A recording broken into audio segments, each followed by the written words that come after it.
I think there's a lot of talented folks out there that don't have a lot of clarity in their profiles. I don't know if this person's main thing is that they're a coach, or if they're focusing on their children's book. I want assurance. I want to be certain that when I reach out to somebody, that is the main thing that they've got going on. Hey, Sam, welcome to the show. Good to be here. Thanks for having me on. So you and I connected via LinkedIn. I think it was less than a year ago we connected. And you're a ghostwriter for LinkedIn. Can you tell us a little bit more about that? What's your claim to fame there? Yeah, I do some ghostwriting. I do some coaching. I don't know. I try not to be a one-hit wonder. I guess I do have a few claims to fame. I think the first thing is that right when I started on LinkedIn, Justin and Jennifer Welsh were kind enough to ask me to be their community manager for a community they had a few years ago. And I didn't really have any clue what I was doing.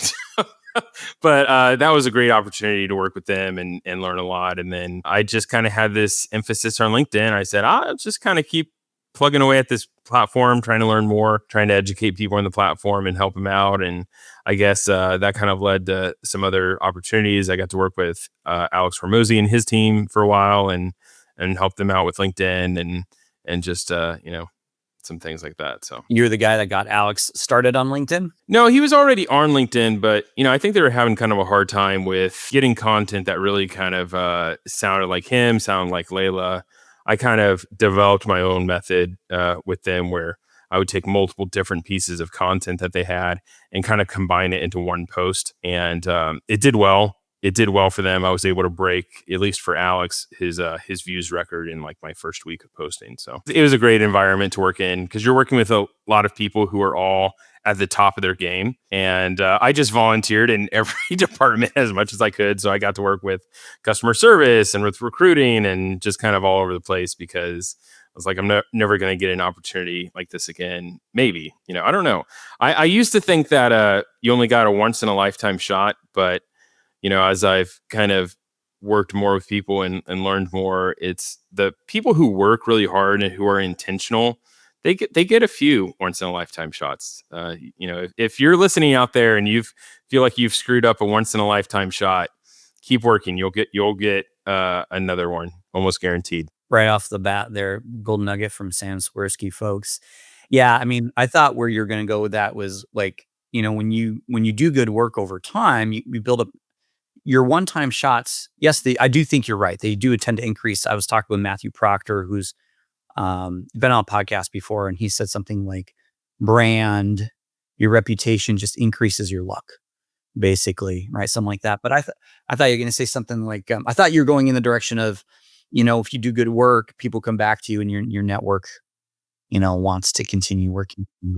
I mean, that's true too. Yeah. You get LinkedIn, I know you talk a lot about LinkedIn, which is, perfect why I'm on this show, right? So, but LinkedIn's a really friendly platform. If you're intentional there and just how you want to help people, how you want to show up, people start to look out for you. It starts, I compare it to like a tidal wave. You don't always know it's coming. You don't always see it building, but eventually just good things are just going to crash on you. Yeah, I agree. I think it's, I wrote a comment or a response to a comment yesterday or something about, because somebody said something about LinkedIn, it's a good place to be. And I said, yeah, it's amazing how one outcome of going on bringing my network to LinkedIn was I just felt less lonely as an entrepreneur because you just tend to connect with the people who are like you versus, the random plumber or roofer or realtor in your local area. I'm in rural Wisconsin. You're not going to find a lot of online remote business owners like myself. There are a few, I will say, but they don't hang out, so my going online on LinkedIn, it's a really good community. In fact, to your point, it is friendly. I find that when I am not noticing the content of somebody I really enjoy seeing their content, I'll go out of my way to go look them up, like what's going on. And there's been a couple of people I can name names off the top of my head where I stayed in touch with them. And one of them was on a guest on my podcast at one point. And so, yeah, it's a good place to be if you're an entrepreneur, as you know. That's a good realization too. I kind of had to come to the understanding. I was like, I want to be friends with everybody, right? I just want to be friends with everybody, whether they're on LinkedIn, whether they're entrepreneur or not. And it's kind of a sobering realization that you're like, oh, I don't have time to be friends with everybody in the world because I want to be friends with everybody in the world. But do have to limit a little bit of who you hang out with, and that can be tough. And LinkedIn's a great place to find people who are aspiring to do what you want to do, but are also friendly, compassionate, giving people. I'd rather hang out with a combination, right, of people who have both those qualities. Absolutely. I was at this conference. I used to be in this coaching group, now defunct, called U Gurus, the letter U Gurus, and maybe some of our listeners will know that one. And they had a conference every year. So this is like 7, 8 years ago. Went to the conference, and one of the speakers was the first luger for Argentina, the first Olympian luger for Argentina. So luge is like the single person bobsled, basically. And the guy broke every bone in his body learning it. He started it was like a Luke Skywalker story where you're not supposed to start if you're above a certain age because you'll be terrible. And he broke every bone in his body multiple times as a luger. But he said something really interesting during that conference. He said, you got to get out of the network that's holding you back and get into the network that's really going to be there for you. And I was like, oh, that's good advice. And I'd found that on LinkedIn personally, because that's where there are people ahead of me in business, folks like you, similar stage or whatever, peers and even mentors. I was on a call last Friday with Alex Boyd, the founder of Aware, who's just no cost. I was like, hey, we're in a tough spot. Can you help us out? And he spent 30 minutes with me. This guy's a busy guy. Like, he's building a big business. He's bought and sold businesses, and this guy made time for me. So you can find that network when you go online versus if you're stuck locally. Although we're singing the praises of a good network that is LinkedIn and the people you got to find yourself, and that's a whole good conversation of itself. This is a content marketing podcast, and so one of the things when I reached out to you, Sam, you're a ghostwriter, but something that you want to talk about was creating a competitive LinkedIn profile. And I definitely want to talk about that because I got my take on it too. But I want to know what do you mean by competitive? Because that stood out to me. I was like, creating a competitive LinkedIn profile. What do you mean by that? Yeah. So, I think one of the reasons I've been able to succeed in different areas of my life in the last few years, for a long time I was not very successful, is because I view myself as the underdog in basically everything I go into. And having that underdog mentality means that you make an assumption that whoever you're competing against has some amazing thing going on. Their profile, in this instance, looks incredible. They've worked with incredible people, and it's just stacked to the nines. Because that's what you have to realize is, LinkedIn, if somebody has your profile pulled up, they may have 3 or 4 or 5 other people's profile pulled up. That's what I like to do, right? If I go on to Amazon, I'm comparing a lot of different products. I rarely just go, that's the product I want. Boom, we're done, right? People are comparing you with a lot of other people. So it's you want to have a really compelling offer. That's super important. You also want to have a lot of clarity. I think there's a lot of talented folks out there that don't have a lot of clarity in their profiles. And so it's the best, most clear offer. If I go to somebody's profile and they've got multiple different things going on, which makes sense because we're multi-layered human beings and we have different things happening, that I'm still a little bit confused though, because I'm like, okay, well, I don't know if this person's main thing is that they're a coach, or if they're focusing on their children's book, if they're trying to get people into this newsletter. Like, I don't know what the main thing is. I don't want to look like a fool for reaching out and them saying, hey, thanks for reaching out. That's not my main thing. Or maybe they do try to sell me, but they're not really focused on that anymore. I want assurance. I want to be certain that when I reach out to somebody, that is the main thing that they've got going on. So for a lot of folks on their profile, it's kind of all over the place. They've got their banner, they've got their headline, they've got their about section, they've got their featured section, they've got their content. And sometimes every single one of those are different, or somebody is talking about stuff in their content that has nothing to do with their profile. I work with people quite a bit on especially the headline. I think the headline is the thing that you really kind of have to start with first. I mean, obviously have a good profile picture, right? But in your headline to have a really strong offer and then expound upon that in your featured section, your about section, and everything like that. When you say really a strong offer, are you saying like the first few lines that people would see, like if they see a comment of yours on a post, right? That's just, I think there's 33, 34 characters on mobile that you can see from someone's headline. So the headline, folks, is like your title or your, the spot under your name on LinkedIn. So if somebody saw your comment, you're in tune, you're in touch here. Yeah. So it's First, I always just say first few words, right? It changes a little bit. I made a post about this today, actually, where people are going to find you either through your content, the My Network page. They're going to search for you for your profile, or they're going to search and find your posts. And so sometimes it changes. On the My Network page, it might be a little bit more versus, some other sections, or when you Yeah, you'll post. see more of it depending on what section of LinkedIn. But those first few words are critically important. Most people have something boring. They're like founder of this and this, CTO of this and this. And it's like, nobody cares. Like, nobody even knows what it is. If it's a household name, it's significant, right? Yeah, right. If it's a household name, for sure, that does stand out. But to have something fun, maybe quirky, just super attention grabbing at the beginning is so important. And why? Okay, tell me, because I'm hearing the audience go, fun, quirky, that's not important. Tell me why, though. Why do you think that's so important? I think it makes you look like a real human, right? I mean, I look at a ton of different profiles all the time for different reasons. And if I'm just going through professional profile after professional profile, and then I see a profile that just says, pickleball dad of 3, I'm like, oh, okay. Hey, this guy has a life. He's got some personality. That's cool. I was watching this video the other day where I think it was Simon Sinek was talking to somebody, and they were talking about how everybody wants to kind of generalize, right? The idea is you generalize and then you capture everybody's attention, but that's not how it works, right? I don't think that really tends to work for anybody. It's having something specific. So even if you have something specific about yourself, other people relate to that because they have something specific about them. I love pickleball. And if I put I love pickleball on my LinkedIn, somebody may not love pickleball, but they love watching hockey. I also use the phrase like the wow factor to have in your headline. What is something that makes you stand apart in such a way that when people view your profile, they go, whoa, I have to get on a call with this person as fast as I possibly can. Or at least give a little follow on your profile, right? Like, I want to follow this person. Sure, just to kind of get people engaged, and that's hard for people to think about. Most people that I talk to about that, they've never really considered it. They haven't really thought about it, but it's worth taking the time. Like, I talked to a guy last year. He was legitimately on the Forbes 40 under 40.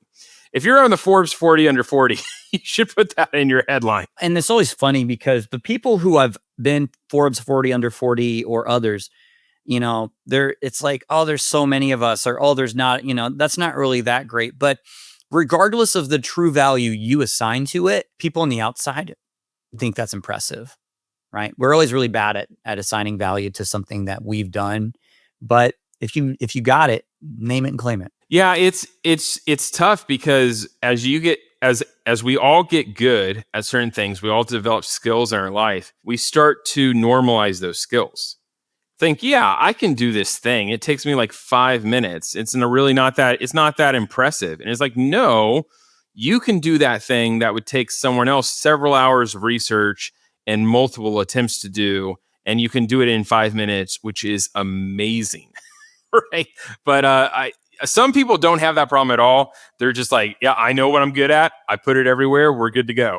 Others of us are like a little bit more like, oh, I don't know, like, or what are people going to think? And I struggle with that too. Just like, I've really got to think this through. Like, I don't want to seem braggadocious it's tricky. This is a really good thread we're talking about because it is so common. You want to stand out, but not stand out, right? There's like a tension people have. I want to stand out. And then you ask them, I used to be a graphic designer, for example. And there's this famous line of thinking in graphic design that clients come to you with a proposal and they say, oh, we want to stand out. And then you do something for them that helps them stand out. Oh, and then they're like, oh, that's too much. Oh, I run into that so much. I've had clients that don't even really want to talk about what they do. They almost want to talk about things adjacent because they're like, oh, it's too bold, it's too brash. I'm like, we're not even making sales posts right now. We're just talking about an adjacent area because you don't want to talk about what you're actually skilled with. So I totally get that. And I kind of get it because people view this whole influencer thing, and influencers have a reputation and a lot of it is earned. And just in terms of being selfish and prideful and everything like that. I think what people maybe need to know is that LinkedIn is a little bit different of a platform. People who show up like that get shunned pretty quickly. There's a ton of guys. For those who don't know, polite dissing, shunning, it's a big deal on LinkedIn in a good, like the kind you want, healthy amount of like skepticism. I had, I think, one right when I first started posting. I think I had a moment for like maybe a week or two where I thought I'm a big deal. Like I'm a creator on LinkedIn, and then afterwards I was like, this is the stupidest thing in the world. I'm doing it right now. I've never gone back to that, and it's weird because I only have like 12,000 followers. Not that many followers, and people just assign different values. And I used to be really intimidated by talking to either famous people or people who are really wealthy. But now I have, I've had multiple clients who are making 8 or 9 figures. And now after a while, you just get used to it. And it's not like a big deal anymore. But it's at the beginning, it's intimidating. You just think, oh, this is like a superhuman. It's like, no, they're a person just like you or me. They've just learned to kind of tap into their skills a little better. Absolutely. I have a good buddy, Brandon, and he used to do back during the height of the pandemic. There's this software that used to do online conferences. It was very niche software, but he would work. Hollywood was one of their clients, various production houses in Hollywood, and he hobnobbed it in these conversations with like different actors and actresses. And so, if you ever wanted to, what's so and so like, he'd probably talked to them, because they would get on this software, talk to him. He was the producer, and he'd have time talking before and after the show. And he always had these thoughts about, oh, this so and so was really nice, normal, down to earth human being. And then there are other ones that are like, yeah, definitely snobbish. But it was always interesting to hear the behind the scenes stories of these actors and actresses who are just very, very normal people. And fun fact that as a result of his work, I'm only 1 degree off from knowing Benedict Cumberbatch. Yeah, that's good. There you go.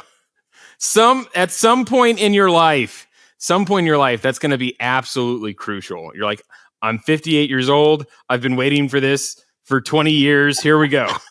Yeah. Do you remember that guy you met 20 years ago in this one software? Pull that name drop thing out of my hat. Yeah. Sure winner right there, folks. So we were talking about headline. I want to know, like, when you look at profile. So, I mean, what we're talking about is like standing out, right? That whole like dichotomy of I want to, I don't want to. All right, let's say somebody's embracing that. They're like, yeah, I'll put something in there. And fun fact, folks, about Sam, what stood out to me about him, which caused us to have a conversation in the first place, was he put mayor of LinkedIn in his headline. I was like, how do you become mayor of LinkedIn? Like, what is? And so that instantly gave me an idea of what Sam was like as a person, because clearly there's no mayor, but it gave me an idea, and that was really helpful. And I do the same in my headline. I have similar language about dad of 4, dad of 5, and then I think terrible golfer, and those kinds of things start more conversations than anything else. Guess what happens when you start a conversation, even if it's a joke conversation? You can talk about other things. You can talk about partnerships. You can talk about, oh, are you struggling with this, right? It gives you permission it's a shared common ground thing. Anyone who's willing to make fun of themselves is instantly relatable. It's huge. It shows you're not that puffed up, so to speak. What do you see as a common issue with the profiles? I mean, you've looked at hundreds of profiles. You write people's profiles. What do you see as another common issue? I go back to clarity. A lot of people don't have any kind of direction. They just don't know where to send people. And I was talking with somebody about this, I think earlier today, is like, okay, if somebody goes to your profile, your website, they're checking you out, they're trying to learn more about you, what do you want that next person's step to be? Usually I get a blank stare. Like, I've never even really thought about it. I'm like, okay, that's the crazy thing to me. You're looking at spending thousands of dollars to work with me, and you don't even know for sure the thing that you want me to accomplish to help you. But, I kind of get it, because I didn't even know what LinkedIn was 6 or 7 years ago, right? And now, I do know about it. So it's one of those things where I look back and, okay, I can kind of put myself in somebody else's shoes, but you've got to have that next step. You've got to reiterate it over and over and over. Put it up in your banner, put it in your headline. I'll have the link, right? You can do the button or the link. I think the link is better. I'll say, hey, put an emoji in your headline pointing down, like, hey, let's get on a call. Here's the link right here. Put it in your featured section, put in your about section. So it's abundantly clear. Okay, this guy says 5 times that they want me to click on this link. I know exactly what to do. I'm not going to feel foolish. I'm not going to make a mistake by doing this.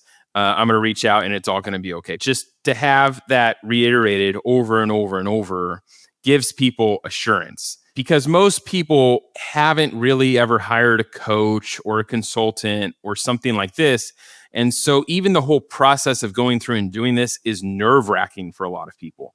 They'll also, sometimes people will also just send you a connection request, a blank connection request. And you think, oh, it's just a random connection request. Always get those conversations going with even blank conversations, because people don't know what to say in the personalized messages. You have to respond to them and get that conversation going, and then you can get somewhere. And sometimes it's people who very much want to work with you. And if you just ignore it or you never respond, you might miss out. Yeah, absolutely. I didn't know what to do with those for the longest time. And then I learned from quite a few folks that are ahead of me in business and use LinkedIn really effectively to grow their businesses. You got to have a simple, again, similar to the headline, joke, self-deprecating question in there. The one I love and I use these days is, hey, thanks for connecting. Was it my amazing golf skills, parentheses, LOL, or something else that drew you to connect? And I have variations of that I've used. And that's fantastic for getting those opportunities. Because guess what happened last week? A guy sent a connection request. I sent that message over to him. And he's like, oh man, we can't talk about golf. It was like, I was like, okay, that's fine. We won't. I'm bad at it. But he was a hot lead. He'd seen a comment I'd made in another person's profile. And he was like, I have 2 clients that could use what you have. He's a partner, not really a lead himself, but a partner. And we got a call scheduled for next week to talk about that. So a couple good opportunities just because he didn't say anything. He didn't say anything. I had to start the conversation. So that's a good. I'm glad you brought that up. Going off of that, I have had at least 2 different people refer me to folks this year, and I did not know who those people were. I had this one lady in particular. She said, yeah, this person referred you. I'm like, I can't place the name. Can you show me their profile? Showed me the profile, not connected to this person. We've never communicated. And this person probably just found, like I do this, I'll search people's profiles. And if I think this person looks like a pro, they can probably help you, I'll send it even if I'm not connected. I did that today. So that's an advantage of having a super strong profile, is you can get referrals even from people who don't know you. Absolutely. And think about how you can't even do that. Does that happen anywhere else in life? No. You would never refer someone without first meeting them, but you can do that with LinkedIn and because of the strength of a good profile, which is, I think, a really, a point to be made. LinkedIn is the profile for all the social media channels, platforms, right? It has the most complete social media profile out of any platform by far. I was talking with a gentleman, I think he had something like 400,000 TikTok followers. And he said, those people from TikTok are going over to my LinkedIn to check out my LinkedIn. I was like, that's so interesting. It just shows that if people want to learn more about your business, they'll often go to your website. If people want to learn more about you, they go to your LinkedIn profile. And more often, I would argue it's becoming more and more about you. It's the cult of personality idea that people don't build trust in businesses. They build trust in people who work in those businesses. And I can cite quite a few examples. Alex Hormozy is one of them. Does anyone know his business name? A few people. Acquisition, right? But people know Alex Hormozy. Same with, Tesla and then what's his name? Elon Musk, right? There's common ones and then there's less and less common ones, but we build trust in people, not businesses. So it makes sense to use your profile, leverage your profile.